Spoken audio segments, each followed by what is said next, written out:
ഇടുക്കി ലോക്സഭാ മണ്ഡലത്തിൽ ഇത്തവണ പോളിംഗ് കുറഞ്ഞെങ്കിലും ആത്മവിശ്വാസത്തിലാണ് മുന്നണികളും സ്ഥാനാർത്ഥികളും.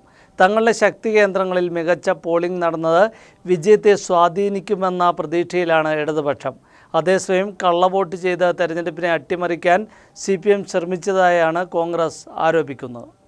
66.38% വോട്ടുകളാണ് ഇടുക്കിയിൽ ഇത്തവണ രേഖപ്പെടുത്തിയത്. കഴിഞ്ഞ തവണത്തെ അപേക്ഷിച്ച് പോളിംഗ് ശതമാനത്തിൽ കുറവുണ്ടെങ്കിലും പ്രതീക്ഷയിലാണ് മുന്നണികൾ. മറ്റ് നിയോജക മണ്ഡലങ്ങളെ അപേക്ഷിച്ച് ഉടുമ്പൻചോല, കോതമംഗലം മണ്ഡലങ്ങളിൽ മികച്ച പോളിംഗ് നടന്നത് അനുകൂലമാകുമെന്നാണ് ഇടത് ക്യാമ്പിന്റെ വിലയിരുത്തൽ. ഇടത് കോട്ടകളായ തോട്ടം മേഖലയിൽ മികച്ച പോളിംഗ് നടന്നു. അതേസമയം സംസ്ഥാനത്ത് UDFന് മികച്ച വിജയം സമ്മാനിക്കുന്ന മണ്ഡലമാകും ഇടുക്കിയെന്നാണ് കോൺഗ്രസിന്റെ വിലയിരുത്തൽ. CPM ബ്രാഞ്ച് സെക്രട്ടറി ഉൾപ്പെടെ കള്ളവോട്ട് ചെയ്യാനുള്ള ശ്രമത്തിനിടെ പിടിയിലായത് തെരഞ്ഞെടുപ്പ് അട്ടിമറിക്കാനുള്ള CPM ശ്രമത്തിന്റെ ഉദാഹരണമെന്ന് UDF സ്ഥാനാർത്ഥി അഡ്വക്കേറ്റ് ഡീൻ കുര്യാക്കോസ് ആരോപിച്ചു.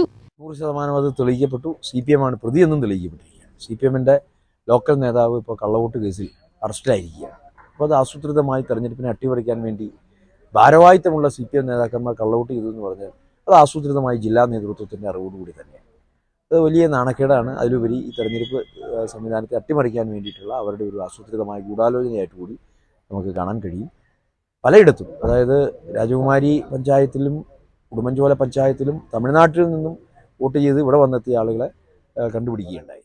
കുമളി ചക്കുപൊള്ളത്ത് CPM ബ്രാഞ്ച് സെക്രട്ടറി കള്ളവോട്ട് ചെയ്യാൻ ശ്രമിക്കുന്നതിനിടെ പിടിയിലായിരുന്നു. കരിമണ്ണൂരിൽ 2ഉം രാജകുമാരിയിൽ 1 കള്ളവോട്ടും നടന്നതായി പരാതിയുണ്ട്. ചെമ്മണ്ണാറിലും ഖജനാപ്പാറയിലും ഇരട്ട വോട്ട് ചെയ്യാനുള്ള ശ്രമവും കണ്ടെത്തിയിരുന്നു. കുംഭപ്പാറയിൽ ആൾമാറാട്ടം നടത്തി വോട്ട് ചെയ്യാനും ശ്രമമുണ്ടായി. തോട്ടം മേഖലയിൽ വ്യാപകമായി കള്ളവോട്ട് ചെയ്തതായാണ് ആരോപണം. ന്യൂസ് ബ്യൂറോ, രാജകുമാരി.